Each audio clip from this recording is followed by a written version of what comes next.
Bonjour et bienvenue sur le stand d'Audi au CES et plus particulièrement dans une partie dédiée à l'éclairage. Ici on a les éclairages arrière du futur. Comme pour les éclairages avant du futur, le but du jeu c'est de pouvoir découper. À l'avant on utilise du laser, ici c'est de l'OLED, la même technologie que pour les tout derniers téléviseurs. L'intérêt de l'OLED on le sait, c'est que c'est le panneau en lui-même qui s'éclaire, c'est pas une source ponctuelle lumineuse, c'est vraiment toute une surface qui peut s'éclairer.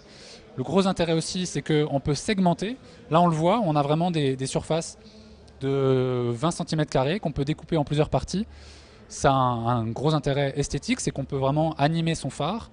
Ça pourrait aussi avoir un intérêt sécuritaire et d'information, c'est qu'on peut imaginer à terme nous transmettre de l'information par ce biais-là, avec des animations qui vont aller de gauche à droite, avec de l'éclairage plus ou moins puissant en fonction de la puissance du freinage, ce genre de choses. Et il y a encore une étape supplémentaire qui est pour disons encore dans 5 ans dans le futur, c'est l'OLED flexible. Ça, on commence aussi à en parler dans l'électronique grand public pour les écrans de smartphones, de télévision, etc.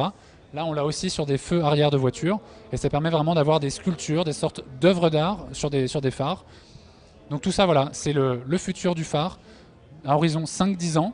On va passer voilà, vraiment de l'éclairage bête et méchant à une nouvelle génération de phares qui sera, en plus de juste éclairer, qui sera sécuritaire, informative et beaucoup plus esthétique.